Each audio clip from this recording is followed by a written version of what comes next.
In the bitter winter of 1944, deep in the dense, snow-covered forests of the Ardennes, the United States Army faced its most desperate and costly battle of World War II.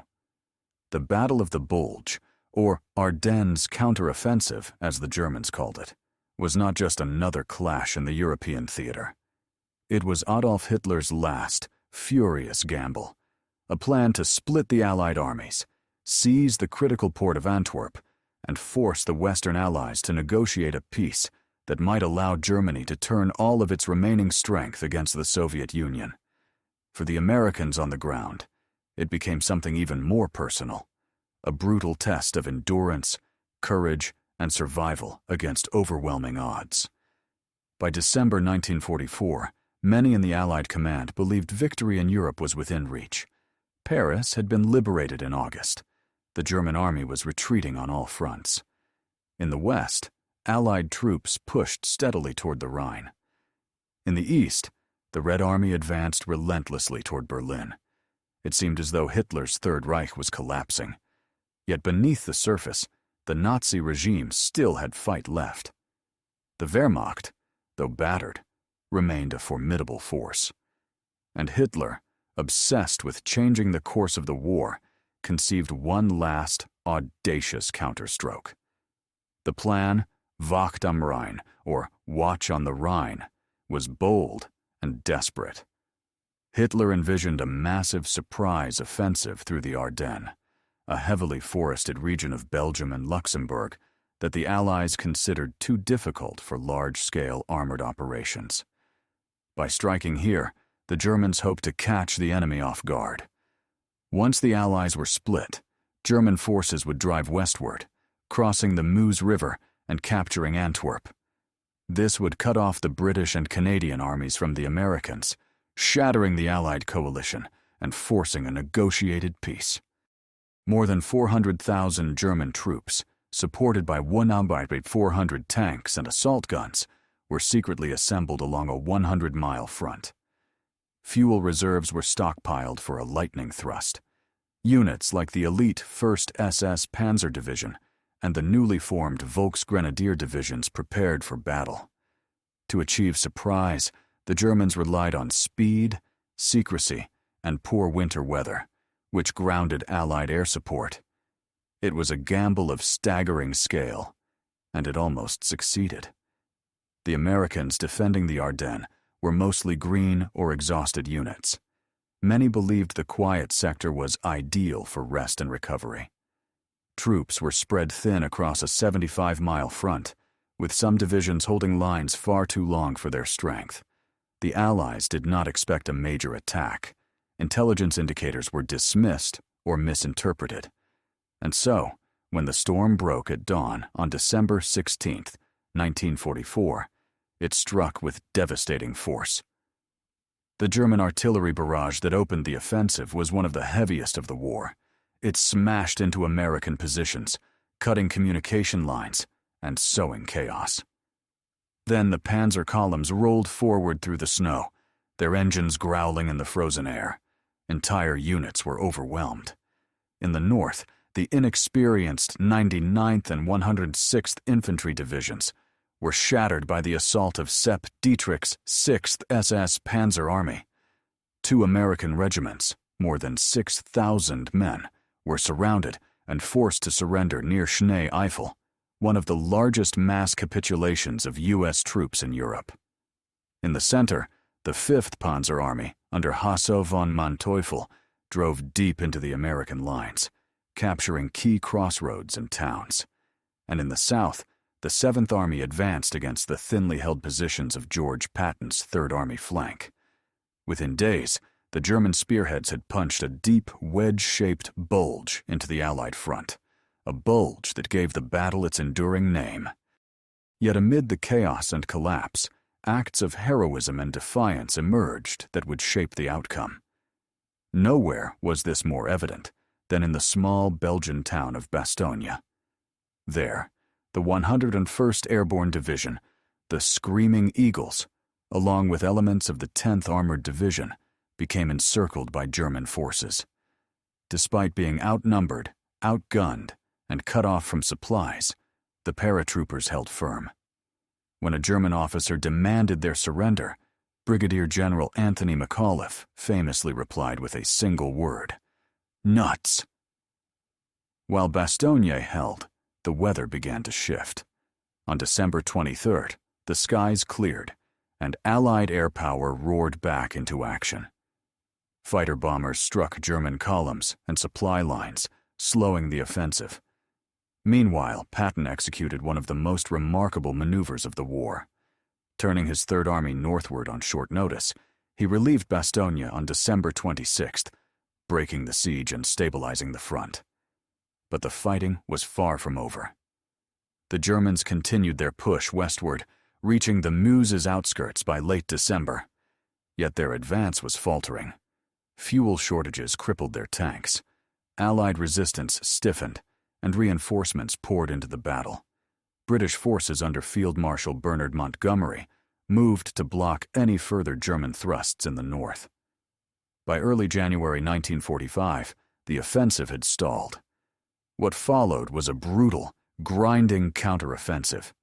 In freezing temperatures and deep snow, American and British troops fought to erase the Bulge. Towns changed hands multiple times in savage house-to-house combat. Forests were filled with snipers, mines, and booby traps. Frostbite and trench foot claimed almost as many casualties as enemy fire. Yet slowly, relentlessly, the Allies regained lost ground. By the end of January, the front had been restored. The Battle of the Bulge was over. It had lasted 6 weeks, cost over 80,000 American casualties, including 19,000 killed, and inflicted an estimated 100,000 losses on the German side. It was the bloodiest battle fought by the United States in World War II, and though the Allies emerged victorious, it was a victory won at immense cost and under the shadow of near disaster. The battle shattered Hitler's hopes of reversing the tide in the West. Germany had thrown its last reserves into the Ardennes and failed. From this point forward, the Reich was on the defensive. The Western Allies would cross the Rhine within months, and Soviet troops were closing in from the east. The end of Nazi Germany was now inevitable, but the price of ensuring that end had been paid in blood and sacrifice amid the frozen forests of Belgium. Yet the story of the Battle of the Bulge is more than a tale of strategy and statistics. It is a story of ordinary soldiers thrust into extraordinary circumstances, of men who fought with grim determination despite overwhelming odds, who held the line when all seemed lost, and who turned potential catastrophe into ultimate victory. It is a story of the human spirit under fire, and it remains one of the defining chapters of America's role in the Second World War. The days and nights in the Ardennes during December 1944 and January 1945 were some of the most brutal American soldiers had ever faced. Temperatures plunged below freezing, snow piled knee-deep, and icy winds swept across the forests. Many GIs lacked proper winter clothing, a result of the assumption that major operations would pause during the cold months. Blankets were scarce, boots were inadequate, and frostbite was rampant. Men huddled in foxholes cut into frozen ground, trying to stay warm with candles and scraps of rations, listening for the ominous growl of German tanks approaching through the woods. The physical environment itself became a deadly enemy. Visibility was often poor, and the snow muffled the sounds of movement, allowing German units to appear suddenly and vanish just as quickly. Tanks struggled to maneuver in deep drifts, and vehicles broke down in the frigid conditions. Artillery shells exploded with muffled thuds, burying themselves in snowbanks. Even rifles malfunctioned as oil froze inside the mechanisms. The Ardennes was not merely a battlefield, it was a frozen hell, where survival itself was a daily victory. Yet despite these hardships, morale among American troops often remained surprisingly resilient. Letters from home reminded them of what they were fighting for. Small acts of camaraderie, sharing a cigarette, a piece of chocolate, or a story, kept spirits alive. Chaplains held improvised services in barns and ruined churches, and leaders from sergeants to generals inspired their men with speeches, promises, and sheer determination. The German soldiers facing them were often veterans hardened by years of combat, but they too were suffering. Many were poorly equipped and inadequately supplied. Fuel shortages limited the mobility of their tanks and vehicles, forcing them to capture Allied fuel dumps to keep advancing. The Luftwaffe, once dominant, was now a shadow of its former self and unable to provide significant air cover. And as the offensive dragged on, German casualties mounted at a rate they could ill afford. One of the most infamous episodes of the battle was the Malmedy Massacre. On December 17, 1944, elements of SS Sturmbannführer Joachim Peiper's Kampfgruppe captured more than 80 American prisoners near the town of Malmedy. Instead of sending them to the rear, the SS troops machine-gunned the captives in a snowy field. Some survived by feigning death and later escaped to tell the story. News of the massacre spread quickly through Allied ranks, hardening American resolve and leaving many soldiers determined to fight to the last bullet, rather than surrender. Elsewhere, the battle became a chaotic series of small unit engagements, ambushes, and desperate stands. The dense forests and narrow roads fragmented large-scale operations into isolated firefights. Patrols clashed in snowy clearings, tanks exchanged fire in fog-shrouded villages, and artillery barrages turned once quiet towns into smoking ruins. Units were cut off, surrounded or overrun, only to regroup and counterattack hours later. Confusion reigned on both sides. Maps were often outdated or useless, and communication lines were frequently severed. At times, it was almost impossible for commanders to know where their own troops were, let alone the enemy. Amid the confusion, deception played a significant role. One of the most audacious German tactics was Operation Greif, led by SS Commando Otto Skorzeny. English-speaking German soldiers, dressed in captured American uniforms and driving Allied vehicles, infiltrated behind enemy lines. Their mission was to sow chaos by spreading false orders, changing road signs, and sabotaging communication. The operation caused widespread paranoia among American troops. Military police set up checkpoints everywhere, interrogating soldiers on trivia about baseball, Hollywood movies, and hometown geography to verify their identities. Several genuine American officers were detained, and in some cases shot, on suspicion of being German infiltrators. While deception created confusion, it could not change the fundamental course of the battle. The Germans had gambled on speed and shock, but as the days passed, both advantages eroded. Fuel shortages grew catastrophic. Supply lines stretched thin and became easy targets for Allied air attacks once the weather cleared. The Allies' vast logistical superiority, one of their greatest advantages throughout the war, began to tell. Convoys of trucks brought reinforcements, ammunition, and supplies to the front.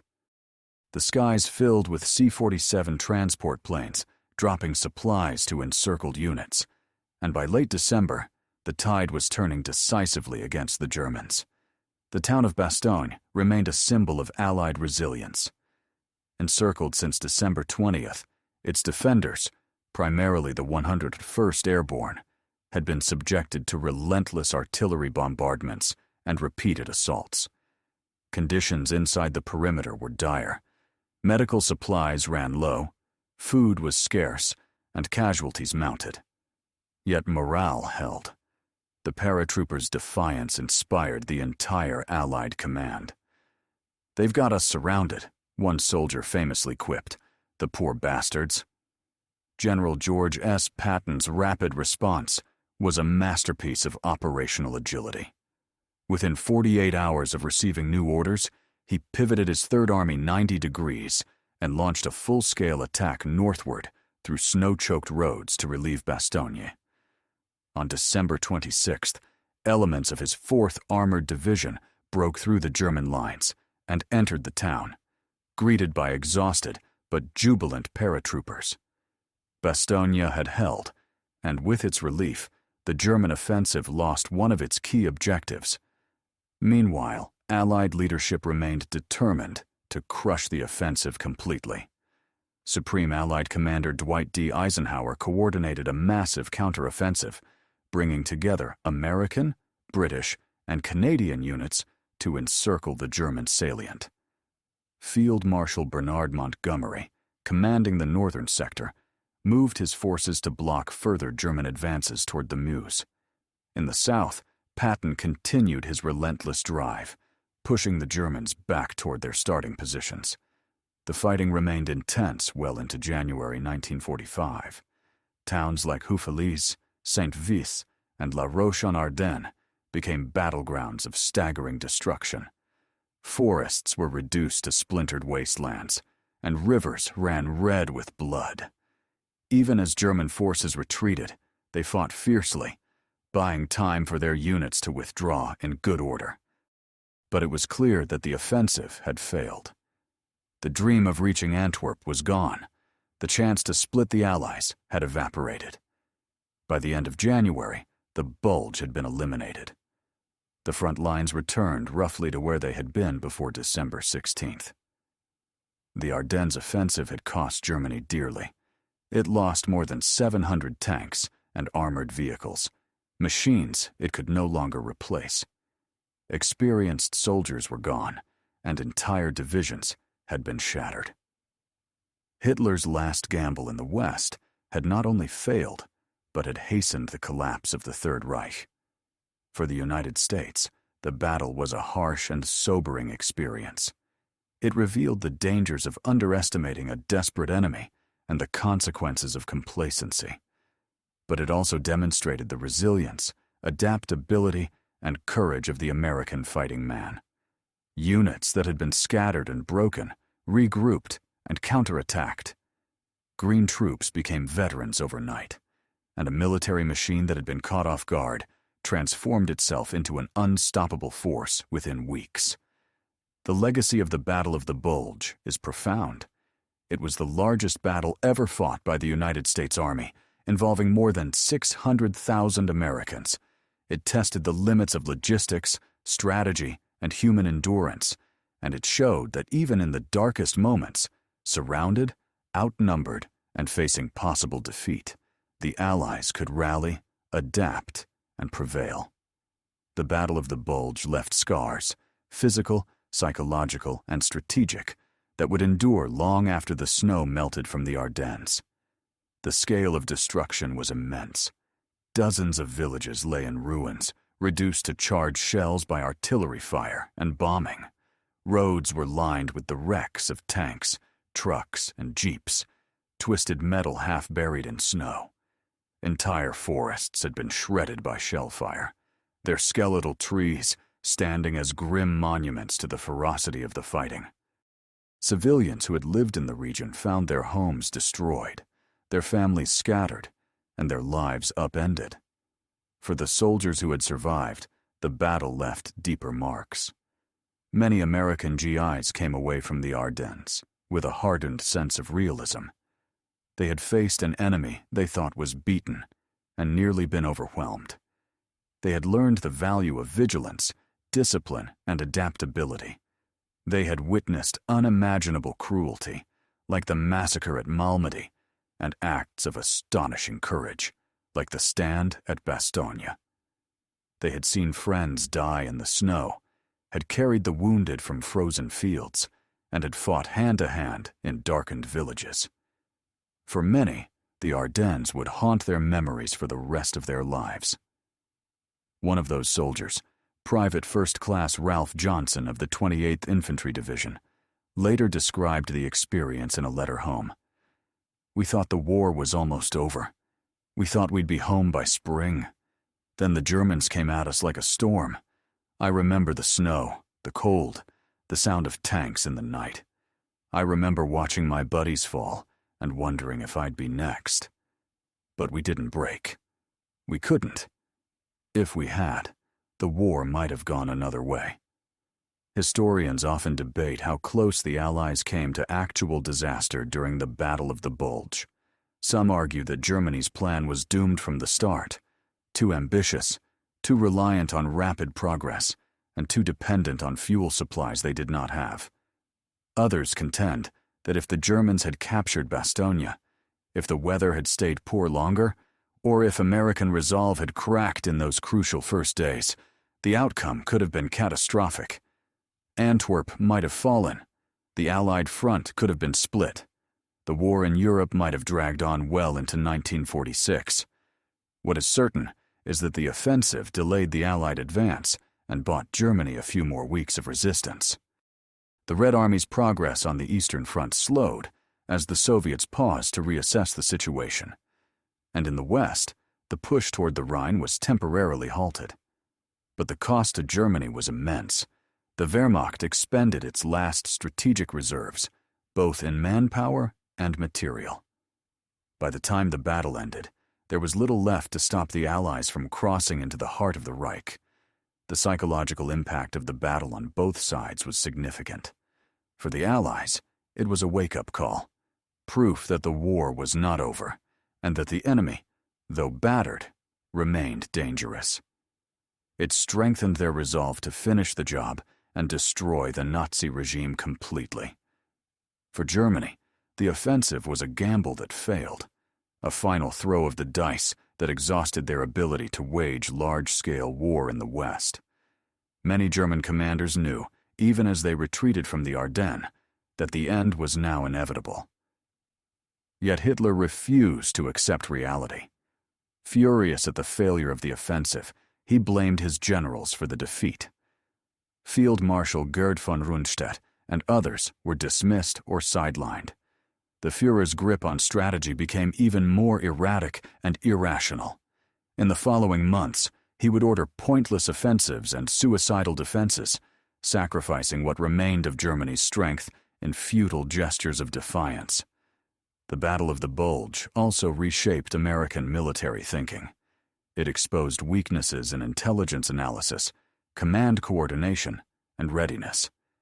It highlighted the dangers of underestimating an opponent and the necessity of maintaining reserves even when victory seems near.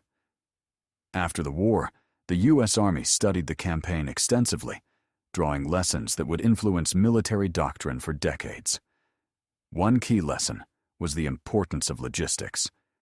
The German offensive had been crippled by fuel shortages, while the Allies' ability to sustain their forces through terrible weather and disrupted supply lines had proven decisive. Another was the value of air superiority. Once the skies cleared, Allied aircraft had devastated German columns and sealed the fate of the offensive. Finally, the battle underscored the resilience of combined arms warfare, the seamless integration of infantry, armor, artillery, and air power as a decisive factor in modern conflict. The story of the Battle of the Bulge is not only about armies and generals, but also about individuals, ordinary people who found themselves in extraordinary circumstances. Men like Lieutenant Charles Boggess, whose tank spearheaded the relief of Bastogne, or Staff Sergeant Archer Gammon, who charged a German machine gun nest single-handedly, sacrificing his life but saving his platoon. Or Private Francis Curry, who destroyed 3 German tanks with a bazooka and rescued 5 wounded comrades under fire. These and countless other acts of bravery earned soldiers medals of honor, silver stars, and distinguished service crosses. But more importantly, they shaped the outcome of the battle and, ultimately, the war. The civilian population of the Ardennes, too, displayed remarkable resilience. Despite suffering terribly, many Belgian and Luxembourgish villagers aided the Allied troops, hiding them from German patrols, sharing scarce food, and providing shelter in ruined homes. Resistance fighters sabotaged German supply lines and relayed intelligence to the Allies. Their courage in the face of occupation and danger played a quiet but crucial role in blunting the German advance. In the decades since 1945, the Battle of the Bulge has become a central chapter in the story of World War II. It is studied in military academies around the world as a case study in surprise, logistics, and operational maneuver. It is commemorated in monuments, museums, and memorial services throughout Belgium and Luxembourg. Veterans return to the forests where they once fought, walking among the graves of fallen comrades and remembering the bitter winter when the fate of Europe hung in the balance. The legacy of the battle extends beyond its historical significance. It serves as a reminder of the unpredictability of war, how quickly apparent victory can turn into desperate struggle, how overconfidence can lead to disaster, and how determination and courage can reverse the tide even in the darkest hours. It is also a testament to the sacrifices of those who fought and died, men who left behind families, futures, and dreams so that tyranny could be defeated. By January 1945, as the snow began to thaw and the front lines stabilized, the Allies resumed their drive into Germany. Within weeks, they would cross the Rhine. Within months, they would meet Soviet forces on the Elbe. And on May 8, 1945, Nazi Germany would surrender unconditionally. The war in Europe would be over. Yet for those who had endured the Ardennes, the memory of that winter never faded. The roar of tanks, the whistle of artillery shells, the crunch of boots on snow, the faces of fallen comrades, these would remain with them for the rest of their lives. The Battle of the Bulge was more than a military engagement.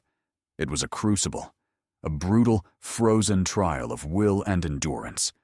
And out of that trial, the United States Army emerged, bloodied but unbroken, tested but triumphant. Today, more than 75 years later, the story of the Battle of the Bulge still resonates. It speaks to the resilience of the human spirit, the costs of freedom, and the power of unity in the face of adversity. It reminds us that history is shaped not only by great plans and bold strategies, but also by the courage of individuals, soldiers and civilians alike, who stand their ground when all seems lost. The Ardennes, once a quiet and unremarkable region of Europe, became a place where the fate of nations was decided. And in that frozen forest, amid snow and fire, America faced its greatest trial, and prevailed. Even after the guns fell silent in the Ardennes, and the German offensive was finally repelled, the true impact of the Battle of the Bulge continued to ripple across the Allied war effort, shaping not just the remaining months of the conflict, but the geopolitical landscape that would emerge after the war. The sheer scale of the battle's consequences, militarily, politically, and psychologically, ensured that it would become one of the defining moments of the 20th century. Strategically, the German defeat in the Ardennes marked the end of any realistic hope for the Third Reich to regain the initiative on the Western Front. Hitler's last offensive had consumed reserves of men, tanks, and fuel that Germany could not replace. Entire divisions that had taken years to train and equip were annihilated in mere weeks. Elite panzer units, once the spearhead of blitzkrieg, were left crippled and scattered, their armored strength broken beyond repair. The Luftwaffe, already weakened by Allied bombing and fuel shortages, was further depleted during Operation Bodenplatte, a desperate air offensive launched on January 1, 1945, in an attempt to cripple Allied air forces on the ground. Although it achieved some tactical successes, the operation was a strategic disaster. Hundreds of irreplaceable German aircraft and experienced pilots were lost in a single day. For the Allies, the Ardennes campaign was a hard-earned lesson in humility and resolve. In the weeks before the offensive, there had been a widespread belief among Allied planners that Germany was incapable of mounting a major attack. Intelligence warnings were ignored or dismissed. The shock of the German onslaught shattered that complacency and instilled a new caution in the final stages of the war. Eisenhower and his generals tightened coordination, improved reconnaissance, and reinforced vulnerable sectors. The experience would profoundly influence Allied planning for the crossing of the Rhine and the eventual invasion of Germany itself. On the home front, the battle captured the attention and emotions of the American public. News of the surprise offensive and the initial setbacks caused alarm in the United States. Newspapers reported heavy casualties and intense fighting. Families with sons in Europe followed every scrap of news anxiously. Yet when reports of American resilience began to filter back, the heroic stand at Bastogne, Patton's rapid counterattack, and the eventual reversal of German gains, morale soared. The battle became a symbol of American determination and the nation's ability to overcome adversity even in the most desperate circumstances. Politically, the Ardennes offensive also had far-reaching consequences. It deepened the mistrust between the Western Allies and the Soviet Union. Joseph Stalin, who had repeatedly demanded that the Allies open a second front in Western Europe, interpreted the German counteroffensive as proof that the Western powers had underestimated the enemy and prolonged the war unnecessarily. At the Yalta Conference in February 1945, this mistrust would shape negotiations over the post-war order, influencing the division of Germany and the future of Eastern Europe. The Ardennes also reinforced the importance of Allied unity. During the darkest days of the battle, tensions flared between American and British commanders. Field Marshal Montgomery's cautious approach, coupled with his public statements that some Americans viewed as self-congratulatory, strained relations with U.S. generals like Omar Bradley and George Patton. Eisenhower, as Supreme Commander, had to act as a mediator, emphasizing the necessity of cooperation and common purpose. The experience ultimately strengthened the bonds between Allied forces and underscored the importance of joint command structures, lessons that would later influence NATO's military organization during the Cold War. One of the most remarkable aspects of the Battle of the Bulge was the speed with which the U.S. Army adapted to crisis. In the early days of the offensive, chaos and confusion reigned. But within a week, American logistics had shifted into high gear. Reinforcements were rushed to the front. New defensive lines were established. Tactical air support was coordinated with unprecedented precision. The American military demonstrated a capacity for improvisation and rapid response that astonished even its adversaries. German commanders later admitted that they had underestimated the Allies' ability to recover from surprise and mount an effective counteroffensive. The battle also cemented the reputation of several key military leaders.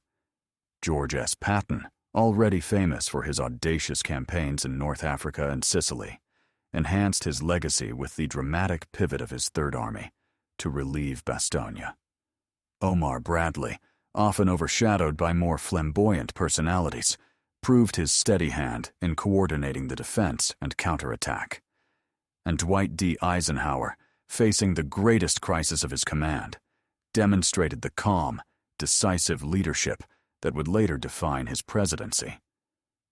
For the soldiers on the ground, the Ardennes was a crucible that forged lasting bonds and profound changes. Units that had entered the battle as strangers emerged from it as brothers. Shared suffering in frozen foxholes, shared triumphs in desperate counterattacks, and shared grief for fallen comrades created a sense of unity that endured long after the war ended. Many veterans would later describe the Battle of the Bulge as the most defining experience of their lives, a moment when they discovered reserves of strength and resilience they had never known they possessed. In the years that followed, the battle became a cornerstone of American military mythology. It was portrayed in films, recounted in memoirs, and commemorated in countless ceremonies. Books with titles like The Longest Winter and A Time for Trumpets sought to capture its scale and significance.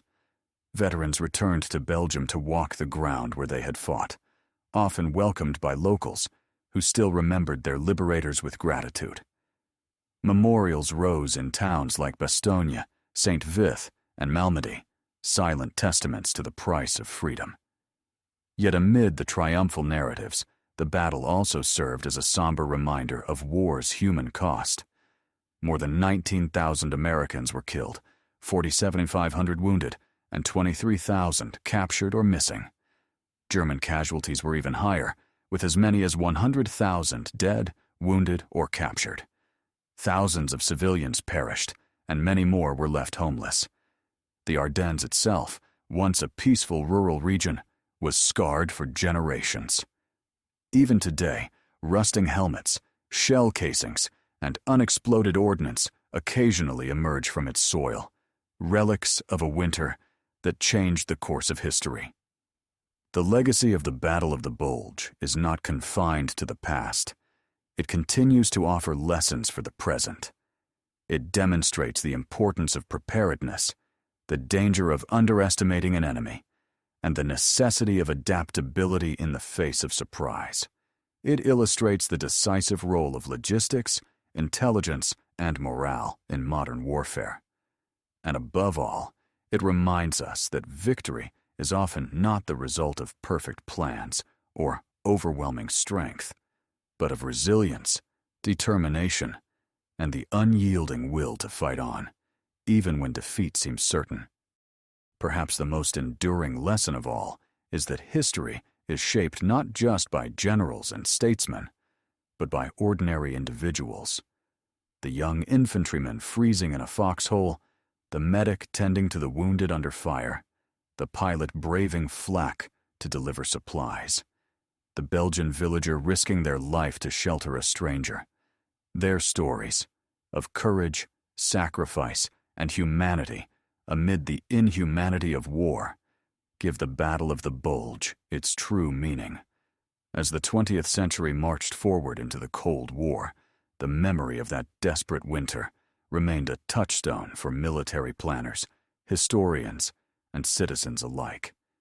It was proof of what free nations could endure and overcome. It was a warning against complacency and arrogance, and it was a tribute to those who, in the darkest days of December 1944, stood firm against tyranny and refused to yield. The Battle of the Bulge was not just a battle, it was a turning point, a moment when the course of the war and the fate of the free world hung by a thread. And though it was fought in a remote, snow-covered forest, its outcome reverberated across continents and generations. It ensured that the armies of democracy would march into Germany, that the Nazi regime would fall, and that a new world order, however imperfect, would rise from the ashes of war. In the decades following the end of World War II, the Battle of the Bulge became more than just a pivotal event in military history. It evolved into a symbol of resilience, sacrifice, and the unpredictability of war.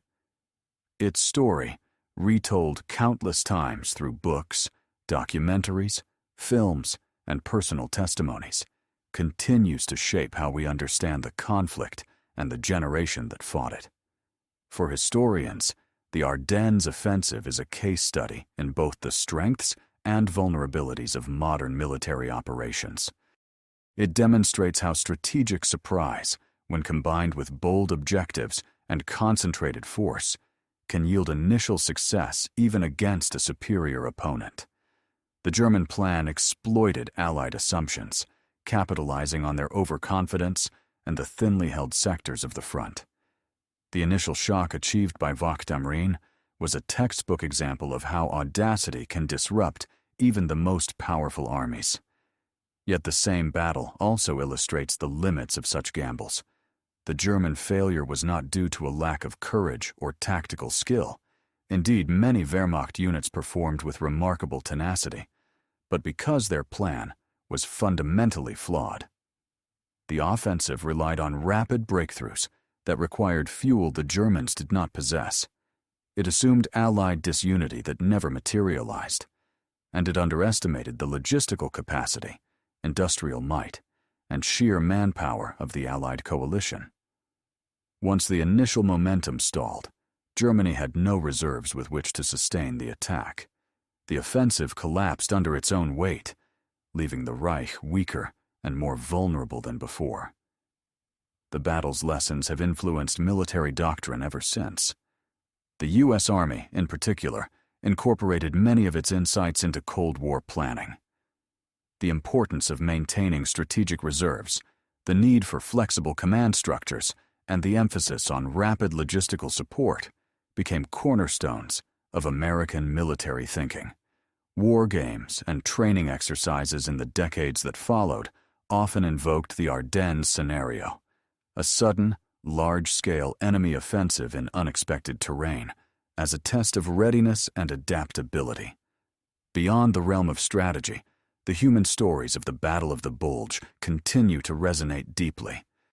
Veterans who fought in the Ardennes often spoke of the experience, not in terms of grand strategy or geopolitical consequences, but in deeply personal terms. The faces of fallen comrades, the bonds forged under fire, the moments of fear, courage, and endurance that defined their lives.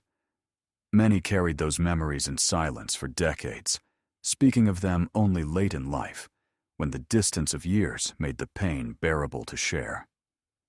One veteran, Sergeant Bill Guarnera of the 101st Airborne Division, later immortalized in the book and television series Band of Brothers, described the experience simply. "We were cold, hungry, and scared, but we had a job to do, and we did it. That's all."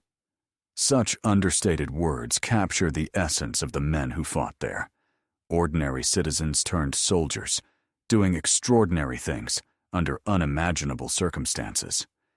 For the people of Belgium and Luxembourg, the memory of the battle is woven into the fabric of local history. Monuments, plaques, and museums dot the Ardennes region. Streets and schools bear the names of American divisions and generals. Every year, towns like Bastogne hold commemorative events where locals and veterans gather to honor the memory of those who fought and died on their soil. Children lay flowers on graves, bells ring out across valleys that once echoed with gunfire. It is a living memory, one passed down through generations as both gratitude and warning. The battle has also become a touchstone in American cultural memory. Films like Battleground, 1949, Battle of the Bulge, 1965, and more recently Patton, 1970, and Band of Brothers, have dramatized its events for new audiences. These portrayals, while sometimes simplified or dramatized, serve an important purpose. They keep the story alive, ensuring that future generations understand not just what happened, but why it mattered. They remind viewers that freedom, democracy, and peace were secured not by inevitability, but by the courage and sacrifice of those who fought in the bitter cold of the Ardennes. In military cemeteries across Belgium, thousands of white crosses and stars of David mark the resting places of American soldiers who never returned home. Their names are etched in marble, their ages often heartbreakingly young. They came from farms in Iowa, factories in Michigan, streets in New York and Chicago. They crossed an ocean to fight a war far from home, and in a snowy forest, they gave everything. Their sacrifice ensured that tyranny would be defeated and that the world would have another chance at peace. The Battle of the Bulge also serves as a stark reminder of the unpredictable nature of war. Victory is never guaranteed. Even the strongest nations can be surprised. Even the best armies can be caught off guard. But it is in those moments of crisis that character is revealed, in the decisions made under pressure, the resolve shown in adversity, and the unity forged in shared struggle. The Americans in the Ardennes were not invincible. They were not perfect, but they refused to break, and that refusal changed the course of history. Today, the forests of the Ardennes are quiet once more. The scars of war are hidden beneath moss and undergrowth. Where tanks once rumbled and artillery thundered, deer now graze and hikers wander along peaceful trails. Yet beneath that tranquility lies a powerful story. A story of desperation and defiance, of near defeat turned to victory, of ordinary men rising to extraordinary challenges. As the last veterans of the Battle of the Bulge pass into history, their legacy endures. It lives on in the freedoms we enjoy, in the alliances forged in war that continue to shape global politics, and in the enduring belief that even in the darkest times, courage and determination can prevail. It reminds us that history is not written by inevitability, but by the choices and sacrifices of individuals. Choices made in snow-covered forests, under fire, with the fate of nations hanging in the balance. The Battle of the Bulge was more than just Germany's last offensive. It was a reckoning, a final test of will between tyranny and freedom. It was a moment when the outcome of the Second World War hung by a thread. And it was a testament to the resilience of a generation that refused to surrender, no matter the odds. In the end, Hitler's gamble failed, and with it, the last hope of the Third Reich collapsed. The Allies, bloodied but unbroken, surged forward into Germany.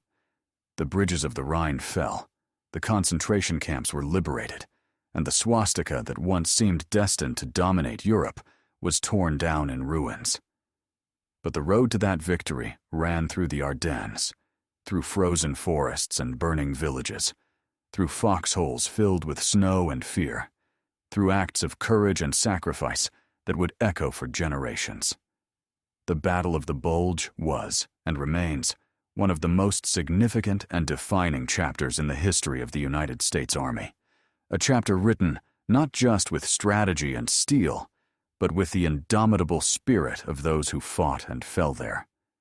And so, as history looks back on that terrible winter of 1944-1945, it remembers more than just a battle. It remembers a moment when the world held its breath, when the forces of freedom stood on the brink of disaster, and when, against all odds, they triumphed. That is the legacy of the Battle of the Bulge. It is a legacy written in snow and blood, in courage and sacrifice, and it will never be forgotten.